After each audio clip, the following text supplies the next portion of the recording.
I am so excited to be here tonight. I am Kimberly King, ambassador for the USA Fibroid Centers, and I'm so happy to be here tonight for our inaugural. This is our very first YouTube program. It's our very first YouTube program. Yes. We have a segment called Talk About You. That means talk about uterus. We talk about everything dealing with fibroids, uterine fibroids, and all things dealing with, all of your feminine things, all the things you're dealing with.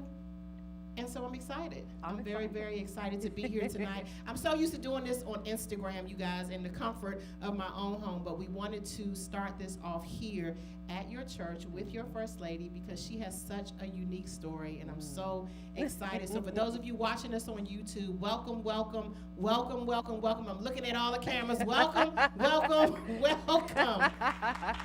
Welcome, welcome, welcome. So we're so excited to have you here tonight. This program is going to be very impactful and very important. It's a very important conversation simply because what a lot of women do not realize is that fibroids affect over 90% of African American women, and it is an epidemic in our community, one that we have been really vying to get research done for, and we have been building this great community here at the USA Fibroid Centers because we feel that women have been suffering in silence for too long. And so we wanted to make sure that we made this event public. And so this was a taboo topic of conversation, something that we normally do not talk about. We talk about everything. We talk about food, y'all, as ladies. We talk about red bottoms. We talk about church. We talk about men and everything else. But it's something very unusual why we do not talk about our reproductive health. It is something that we just don't talk about at the dinner table. And so we wanted to make a platform where women could actually hear stories and testimonies and solutions. And so we have been fighting this fight and walking this walk. Myself, Cynthia Bailey. Anybody familiar with Cynthia Bailey? So it's myself, Cynthia Bailey, Shay Johnson from Love and Hip Hop. Love and Hip Hop. Lord, so many love. Right? Love and Hip Hop. And Cynthia Bailey, Shay Johnson, and we have many other fibroid ambassadors that go across the country. We speak at events like this. We speak at forums and all kind of women's events so that we can help women to heal and not suffer in silence. We do a procedure here at the USA Fibroid Centers called UFE. So if you're wondering, is this a nonprofit? Is this a for-profit? Like, what is this? So we do have two forms. We have the USA Fibroid Centers, which is where we do our surgeries, and then we have our for-profit, which is our Fibroid Fighters, which is where we actually do a lot of our nonprofit work. So the USA Fibroid Centers, we do a procedure called UFE. So you're going to hear me talking about that all night long. UFE, UFE, UFE. How many are familiar with UFE? Yes. Anybody know what UFE is? So that's good. I'm glad you don't know because tonight you will. I want to definitely be able to educate you on what UFE is and your options. If you've ever been told you have fibroids, I want you to know what your options are to be healthy and whole. Okay, so without further ado, I am going to introduce my dear friend. I got a whole script about Faye Bell. Okay, but I'm going to introduce her in my own way because I love you so much, and I want to thank you for just being so open in our conversations about your battle with fibroids. But this is your First Lady. This is my friend. She is a lover of God, a wife, and a mom. And she is so many things to so many people, but for me, she is a confidant, and she's my prayer warrior, and I love her so much, and I want to thank you again for this opportunity. So without further ado, welcome. Thank you. Welcome. Thank you. It is it's my honor to be here with you on tonight and to have this very, very important conversation about women's health. And as you mentioned earlier, it's taboo. We talk about everything else. Red bottoms, my weakness is pocketbooks, food, the latest who's who.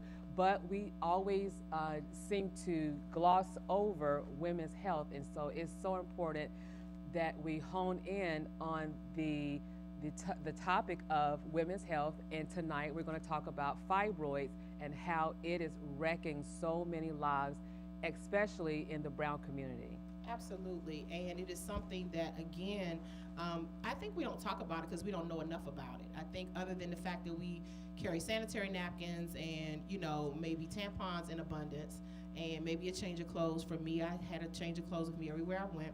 We don't really talk about the symptoms. We don't talk about solutions, and so I think that tonight is going to be very informative for the ladies. But I did leave out one important title about you tonight that I'm sure that those that are watching probably don't know. Your ladies know. But you are also a best-selling author. Yes. Can we just celebrate her for that?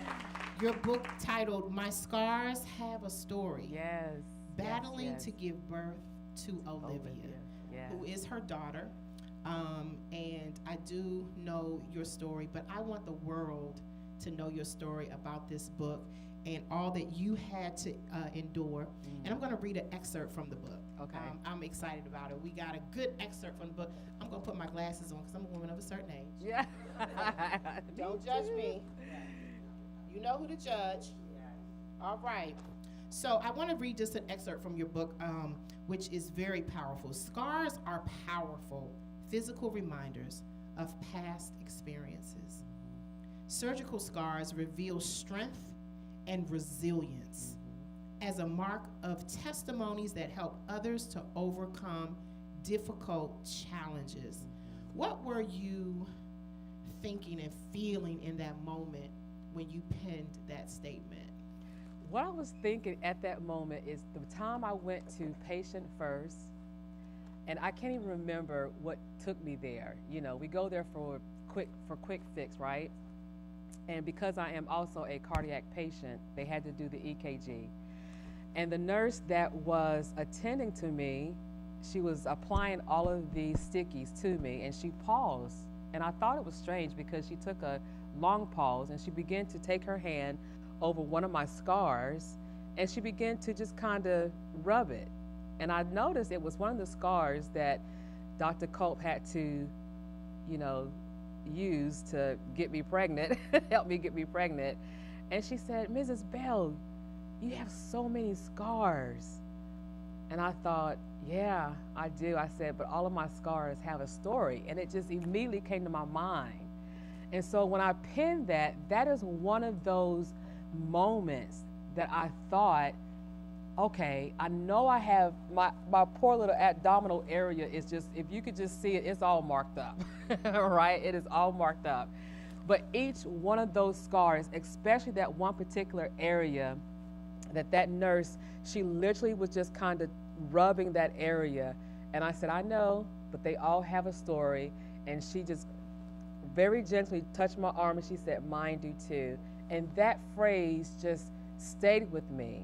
And that is what I felt at the moment when I penned that in that book. I am so, I'm actually trying not to get fooled by that because I think that we look at our scars in such a negative way, and we don't look at them thinking that they are to help others to heal, because it is a reminder daily of what you have endured.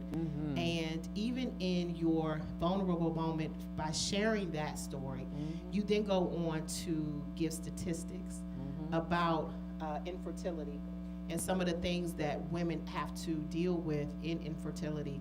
And I want to read that too, because I think that that's a very important. You say, did you know that 1 in 8 couples struggle with infertility? Every scar is unique. And the scars on Faye Bell's body represent her good fight of faith, battling to give birth to Olivia. So one of your main scars was a reminder that you were not able to get pregnant with your beautiful child. Absolutely. I remember going through doctor after doctor after doctor, and of course we'll get to some of the main reasons why, but the one doctor that gave me the hope, she said, I need to do this one particular procedure. And it was this surgical procedure that left the biggest scar. And that biggest scar is what is still a reminder today. When I look at that scar, it reminds me of my journey to get to Olivia. And although it was excruciating, and You know, I had to go through recovery, and this was the thing, Lady Kim. She wasn't even 100% that it was going to be useful. You know, it was a thing of let's do this procedure and let's see if it will work. And what procedure was this? It was exploratory. Wow. Let me go in there and let me just look around to see what's going on, because they had tried medication. She had tried the temperature. You know, she had done the exploratory on the outside, and she said I can't see, but let me just do the procedure from the outside. Or let me go on the inside. Let me just kind of explore from the inside. Let me just kind of look around and let's see if I can find what it is. And I might find it, I might not. And let's see if that's going to help me determine why you cannot conceive. So one of those discoveries they found was that you had fibroids. I had a huge number of fibroids, and they were everywhere. Yeah. They were everywhere. And they were in places that prevented me to get pregnant. They were in places that prevented the egg to be released. They were in places that prevented her to be birthed. Yeah. And I think that just to give clarification, how many of you know what a fibroid is? You're familiar. How many are unfamiliar with fibroids? Like you've heard of them, but you're not quite sure what they are. I want to just give a quick definition of a fibroid. It is a non-cancerous tumor that does grow in the uterine area. It is really detected by way of scope, or through different ways that they actually do it through a scope. And it is certainly something that affects our everyday walk. You'll have normal, then heavier periods. So if you're looking at me, watching us now, and you're wondering, I wonder if I got fibroids. Mm-hmm. Like I hear her talking, but you'll have longer than normal periods. Sometimes you'll have lower back pain. You may find yourself having nausea. Mm-hmm. You may find yourself going, and when I say a longer than normal period, anything over 7 days is Yes. longer than normal. Yes. If you find yourself changing your pad, more than twice an hour, that's longer Yes. than normal. You'll have some frequency in urination, Yes. where you're going to the bathroom constantly because the fibroids are pressing down Mm-hmm. on certain organs, and you find yourself urinating often. And so you'll have headaches. You have bloating, cramping.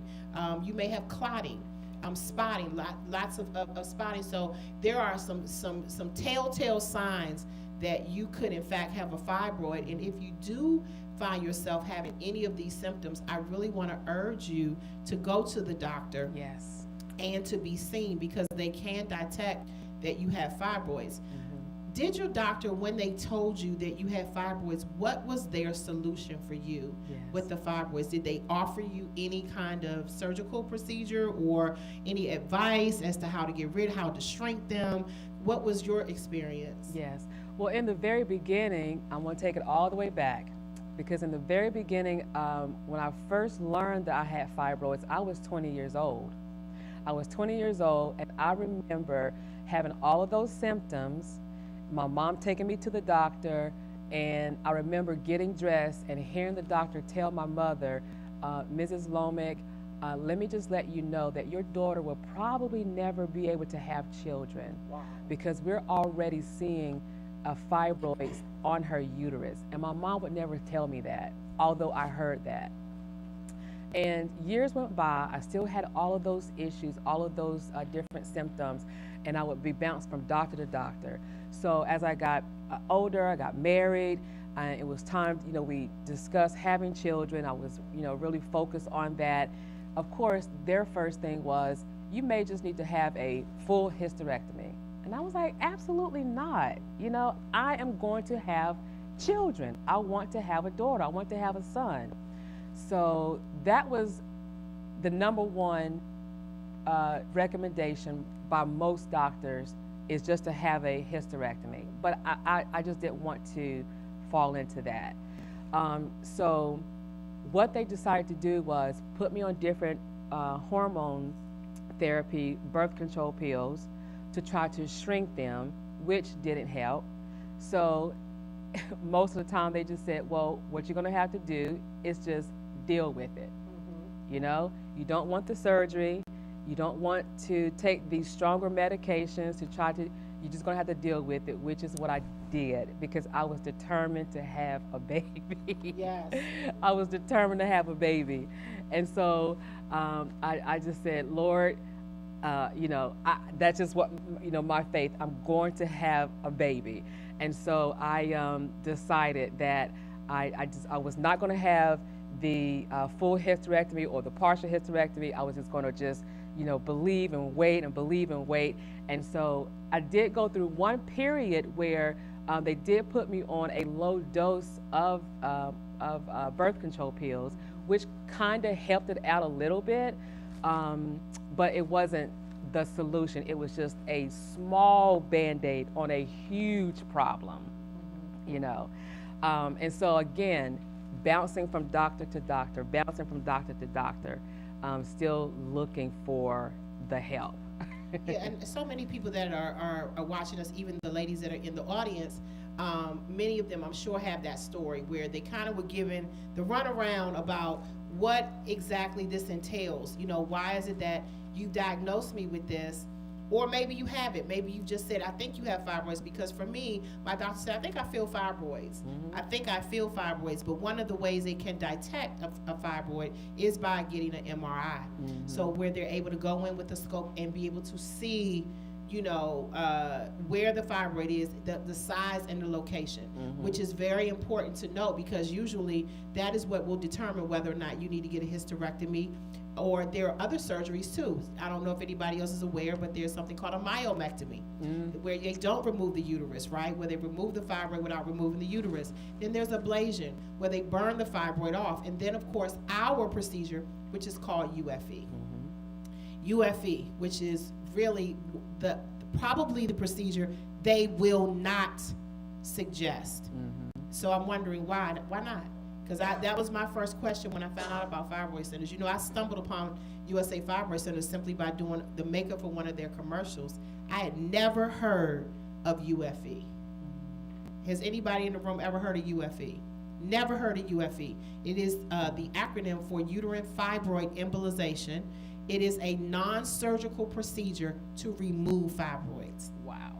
It is literally a small incision that they do either through the groin or through the vein, where they surgically, they put a catheter in your vein, and they use an FDA-approved substance to actually suffocate, and I'm just going to give it to you in layman's terms, to suffocate the fibroid, and you pass the fibroids.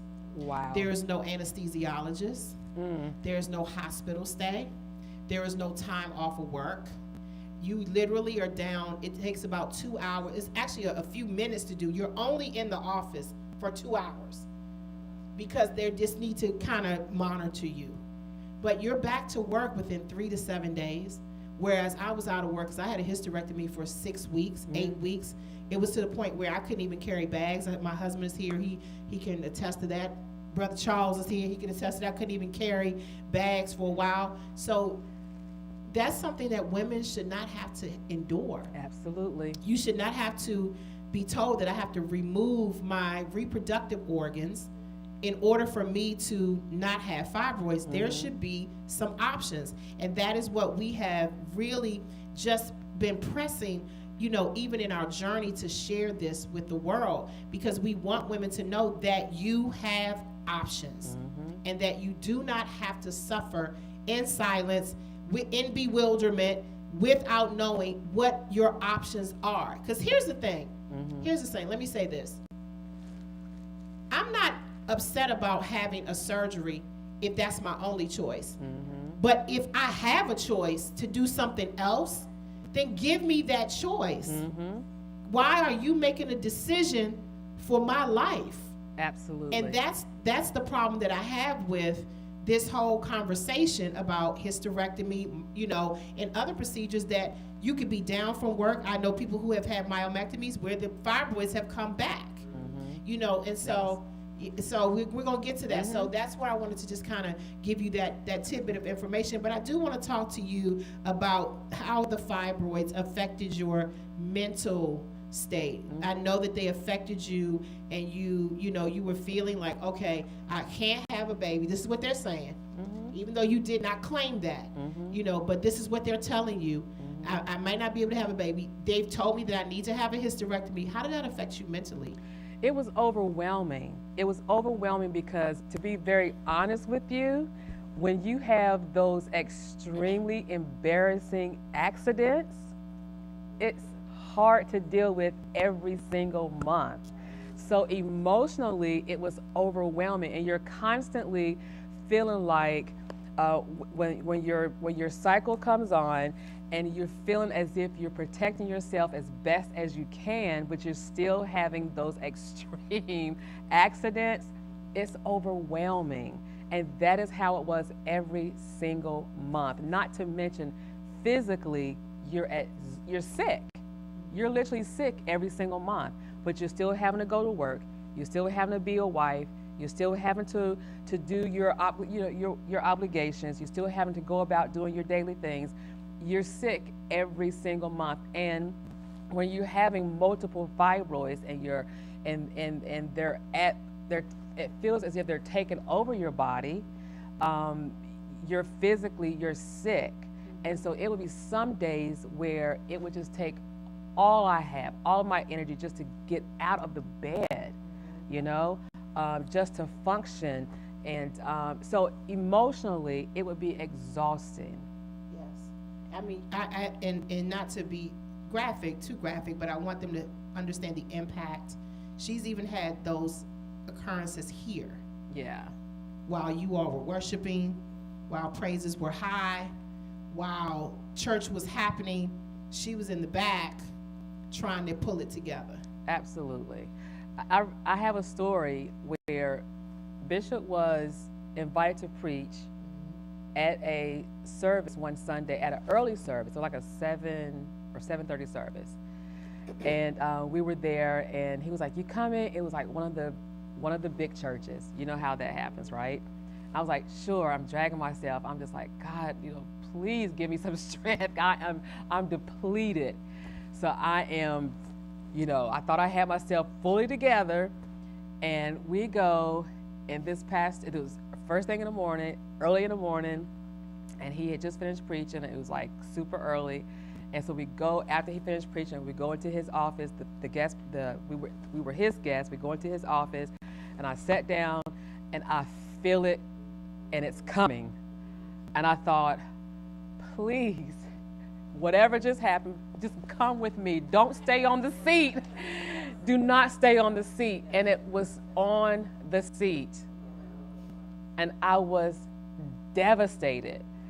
So my Mama Bear, she said, and I looked at her, and she saw my face, and she was able to, wrap me up, got me to the car. She said, "I'll take care of it.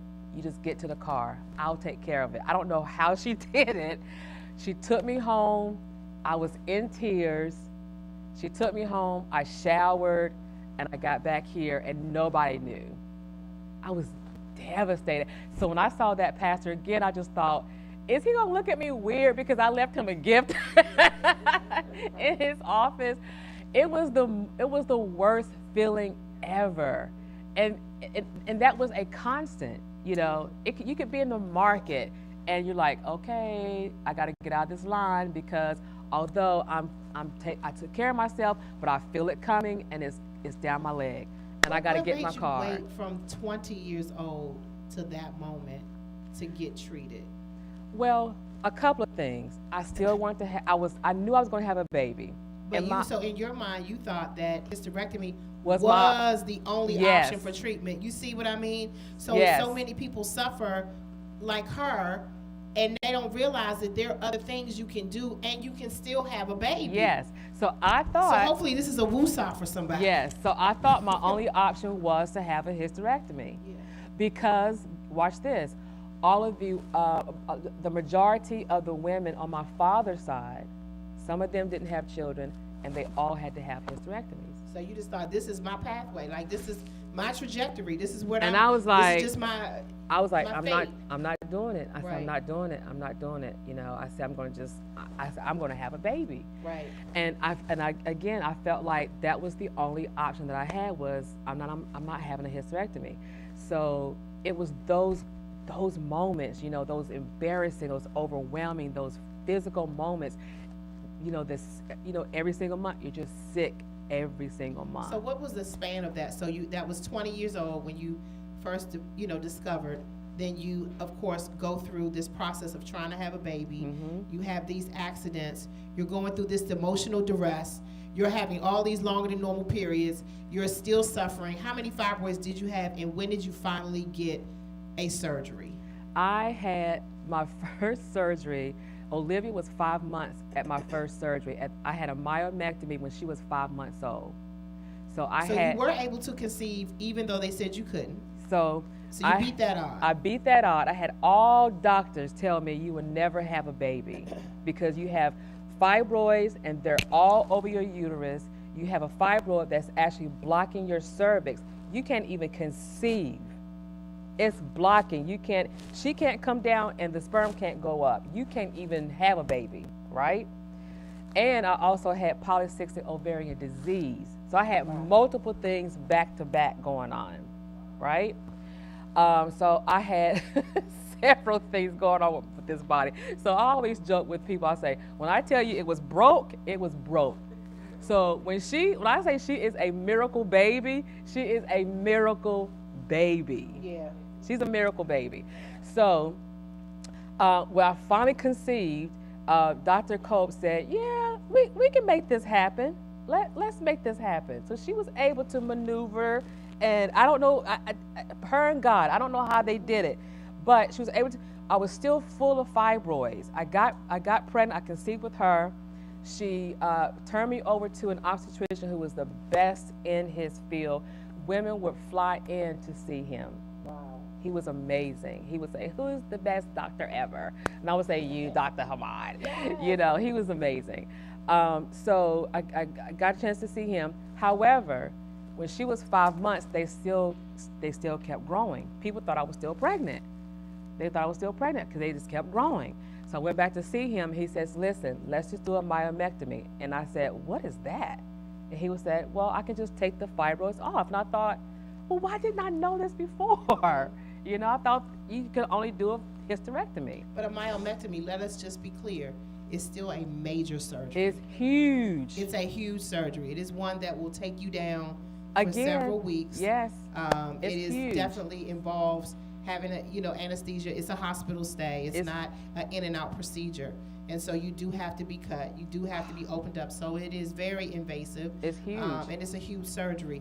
And unfortunately, for some people who do have multiple scarring and lots of other issues, myomectomy might not be the safest surgery to have. It might not be the most convenient surgery to have.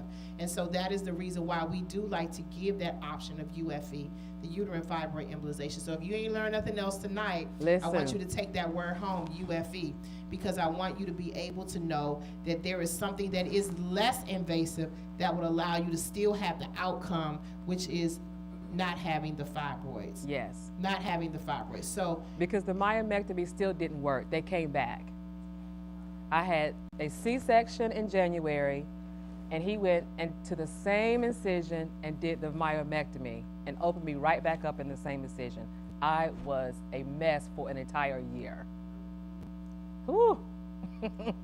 So they came right back, and the fibroids came right back, and I end up still having to have a partial hysterectomy because they were just still loaded. yeah, and this is why, again, and I do believe that doctors are given the options. Let me rephrase that. I do believe that doctors will give you the option to make a choice based upon what they're told by their insurance provider. And that's exactly true. I'm trying to say it is. Yes.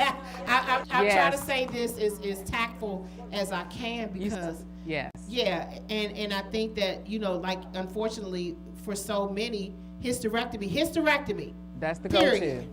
You already got kids? Okay, hysterectomy. That's the go-to. You don't need no more kids. You all right.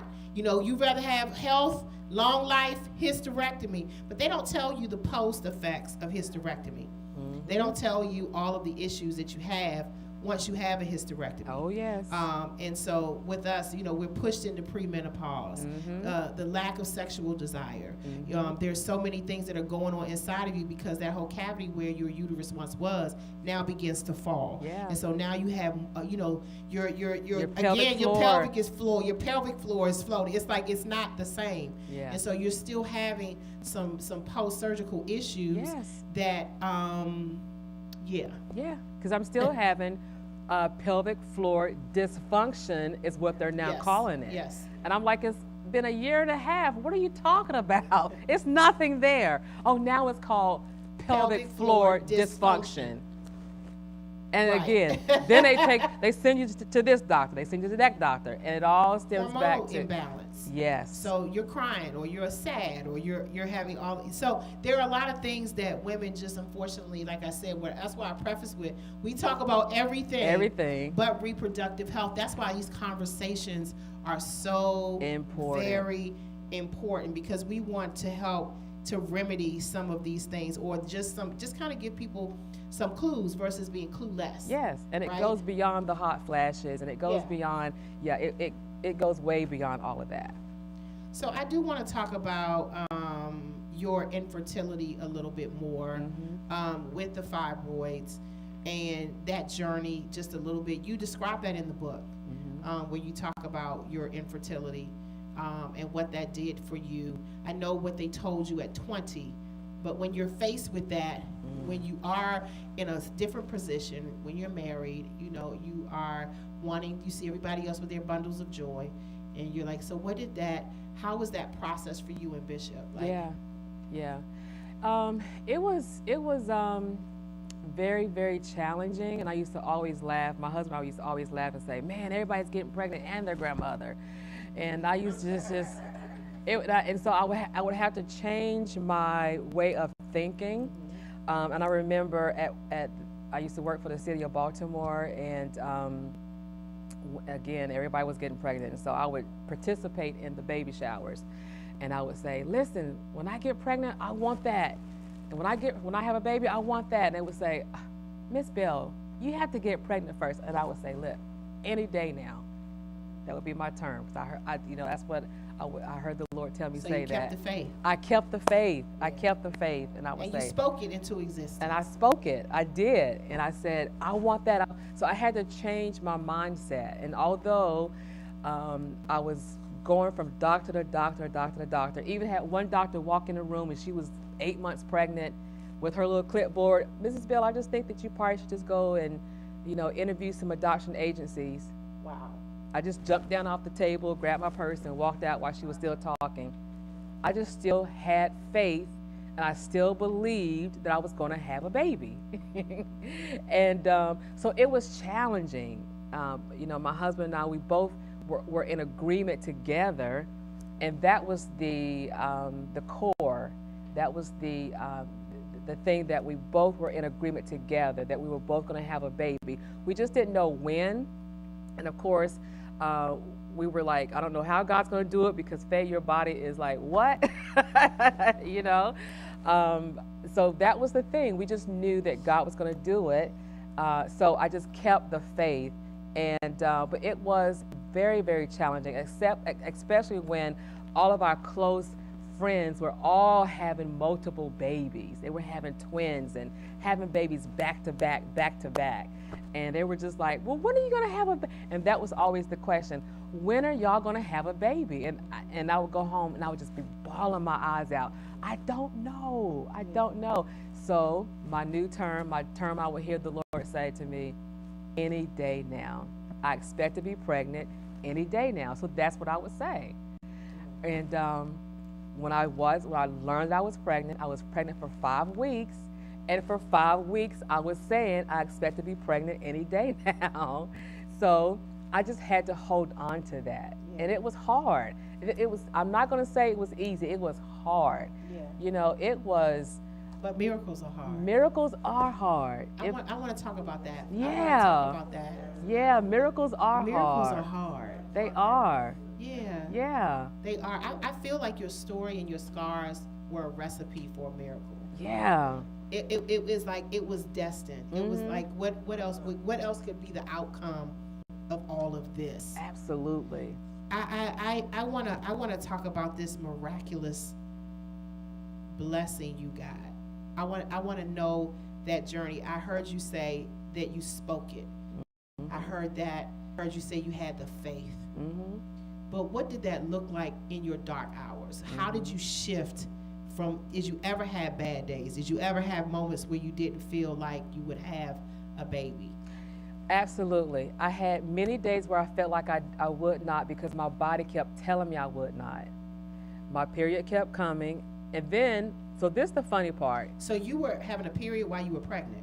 No. This is the funny part. I went through 8-9 months without a period because my body was doing weird stuff. I was crying. It wasn't working. My body's not working.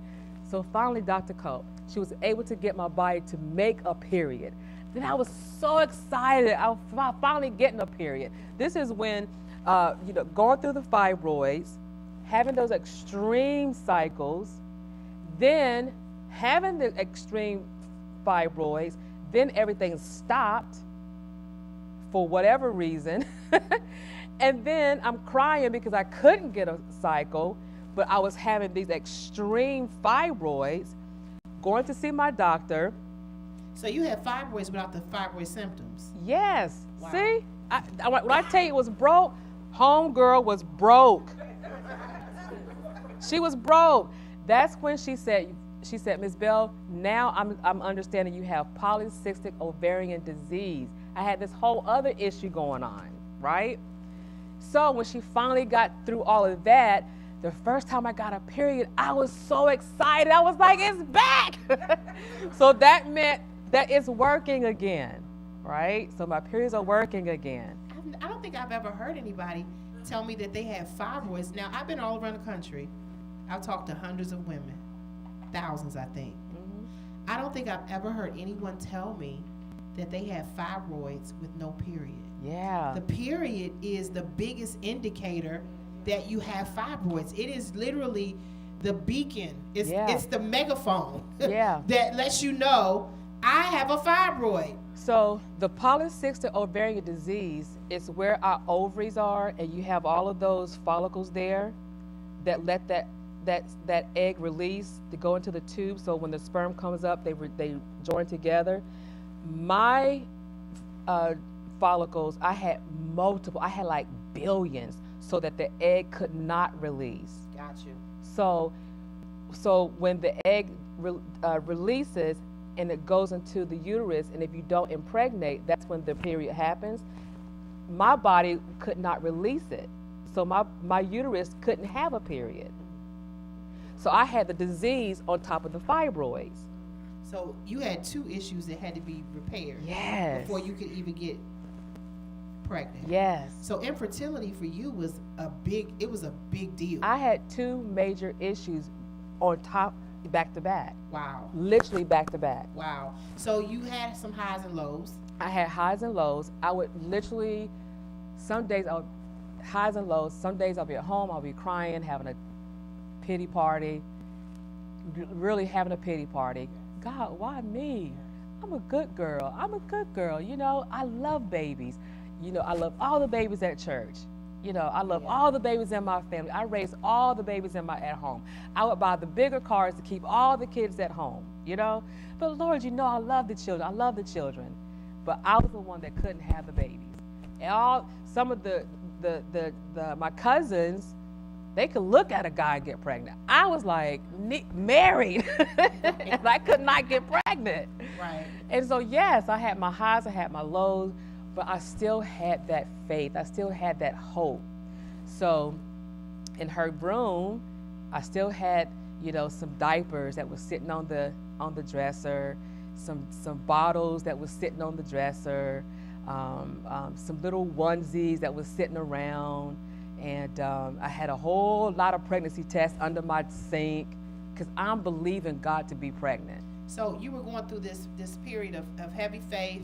You were speaking things that be not as though they were. Absolutely. You were, as the world called, you were manifesting. And you were manifesting and this pregnancy. And praying for other women. Praying for other women to get They pregnant. were conceiving. But what was the doctor saying? I was still seeing doctors. Fertility specialists. Yes. Yes. So finally. After how long? Years. Years 10 of plus fertility. years. Years of fertility specialists. Years. Having periods, not having periods, not conceiving. Yes. And still, it took 10 plus years. Yes. 10 so years finally, I met a young lady here. She was a member here. She's now living in Virginia. And we just happened to have a conversation, and she was telling me that she works for Johns Hopkins, and the doctor that she worked for, who is a endocrinologist. And I think I'm pronouncing that right. In other words, she's an infertility specialist. And I was like, wow, how does that match up? So long story short, she said, just come meet my doctor. Met her doctor, just had a consultation. We were talking, did the labs, did a little ultrasound, and she was the first doctor out of all of these years that said, you know what, I think we can do this. And I said, really? I was so excited. She was like, yeah, we can do this. And I literally just tears are rolling because you have to remember, I've seen doctor after doctor after doctor. Years. Yes. Who have all told me, you cannot get pregnant. Your body cannot make babies. You can't get pregnant. She was the first doctor who said, Mrs. Bell, and she said, we can do this. So she included herself. She included herself. And that's what we're happy about. That you had that moment of community with your doctor, because that's very important, having that kind of camaraderie and trust with your doctors. And that's why we are liaisons between the doctors at USA Fibroid Centers and the patients, because we want women to have a conversation with us. So when you do get to the doctor, you feel better, because you feel like somebody heard me, you know what I mean, and somebody understands what I'm going through. But more importantly, the doctors at USA Fibroid Centers are those kind of doctors. That's why I love them, because they're literally the type of physicians that care about your fertility. Yeah. They care about your well-being. They care about your health, because if they did not, they wouldn't be doing what they do. This is, again, a non-invasive procedure that is done in a clinic. It's done in a clinic, so there is no scrubs. You're not, staying overnight in the hospital. You're not being put to sleep. So this is just a very different kind of experience. So I'm glad that you had that experience with your doctor, and now we have Olivia. Now we have Olivia, who's going to college next year. I love it. I love it. I love it. What a great story. What a great story. What a great book. Yes. I want to talk, just remind the audience that's watching us that they must go onto the website and get My Scars Have a Story, Battling to Give Birth to Olivia, and your journey with infertility, and your journey with all of the scarring that you had to experience just to have that birth. Thank you so much. Yes. Thank you so much. What a great, enlightening, and inspirational conversation. Would you not agree? Yes. If I could shout, I would. If I could praise God around, I would.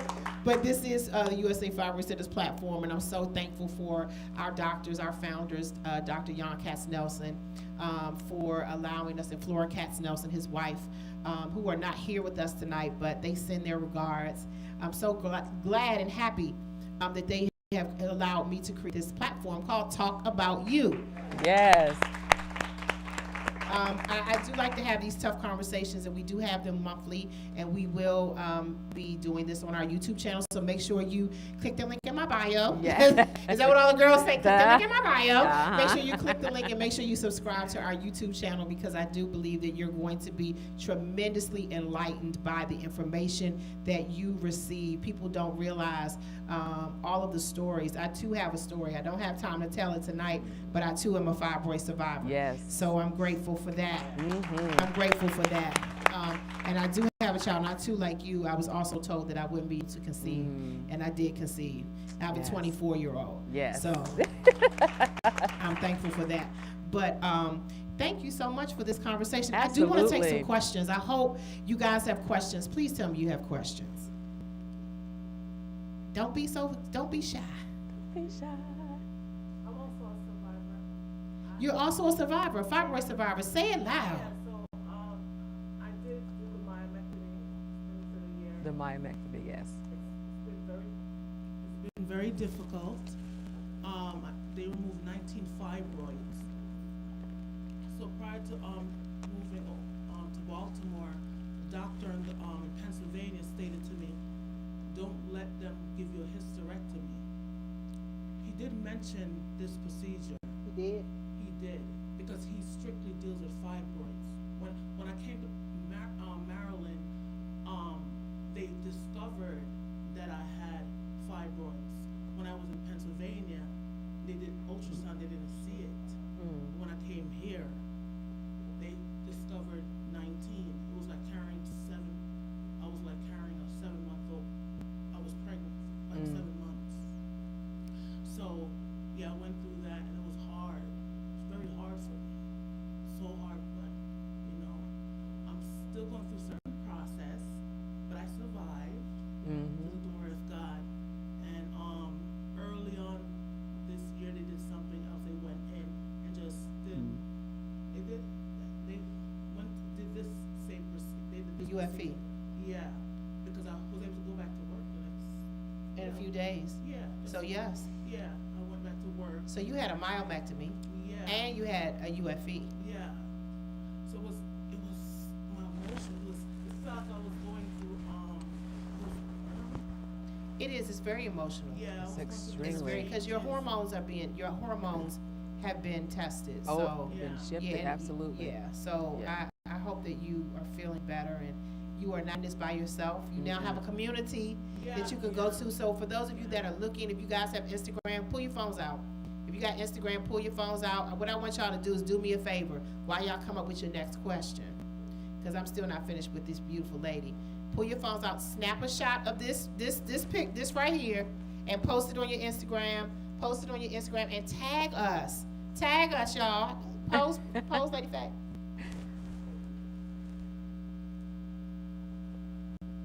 Our Instagram page and our Facebook page is USA Fibroid Centers. USA Fibroid Centers. Make sure that you tag us and let us know that you were watching today and how much you were enlightened today. But did you have a question? Did you have a question? No, I'm Just testifying. Oh. I'm just testifying. I mean, I found a community, and there was other women that was going through the same experience, and I shared my experience and opened the door for others to share, to let them know that they'll be okay.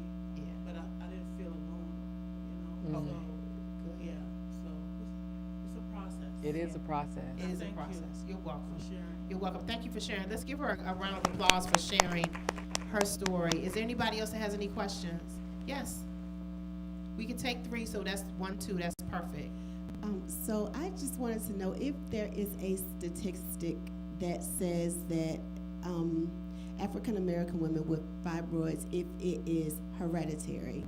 And I asked that question because I'm a survivor as well. And Lady Faye, I was here at Greater Paradise when I went through my whole thing, and I literally almost died behind it. But my mom also has had fibroids. My aunts, my grandmother had 5 girls. All of them have had to have hysterectomies because of fibroids. And then my doctor told me to keep a watch on my daughter, who's almost 20, because she's gonna have them. So I just wanted to know if you've ever heard of there being that statistic about it being a hereditary. Absolutely. Now, there are other statistics that have been stigmatized to us as African Americans that are not true, like our diet, or that, people, it's usually the diet is the biggest one. 60 seconds. Okay. But hereditarily, yes, they can be hereditary, and then there have been cases where they have not, which is why it's so important that we are really pounding our policymakers to do the research, because the proper research, once that's done, we can determine where they're coming from. Because we have people who have fibroids who don't eat meat, whose mothers did not have fibroids, and they're trying to figure out, how did I get these? That's true. So it is not always sugar. It's not always meat. It's not always, some people even say hair products. That's another myth that what we've heard through the chemicals of the hair products that we use could cause the fibroid. So we've heard a lot of those stories. And if you ever watch my lives, you'll see people that are literally conspiracy theorists that they come up with their own reason. There is no definitive, they have not done any research. This is just what they've heard. This is what they believe. And here's the thing, your perception is your reality.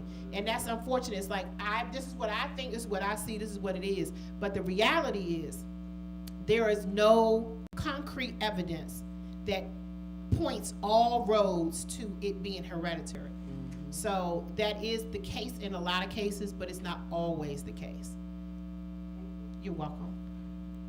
Yes. Dr. Kim, I think you really answered the question that I was going to ask, because a lot of times they do say, I know for me, I've had fibroids. I've had 10 blood transfusions because of it. Me too. So when I had surgery, they said, stop eating sugar. Yeah. If you don't eat sugar, they won't return. But that's a myth. That's not really true. But do we know why after we have all these surgeries, the fibroids still return?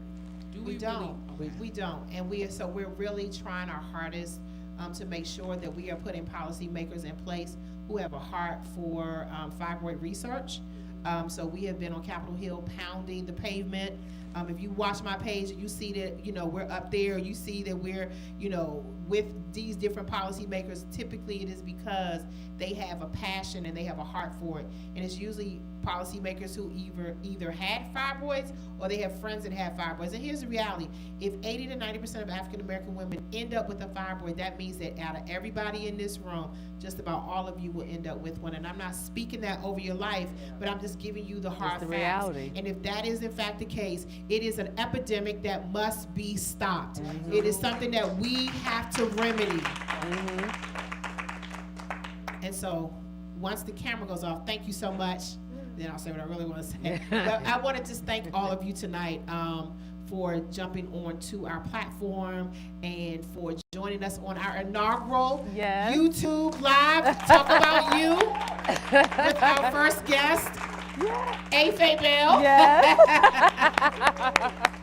Make sure you run over to her website or run over to her page so that you can grab her book, her best-selling book.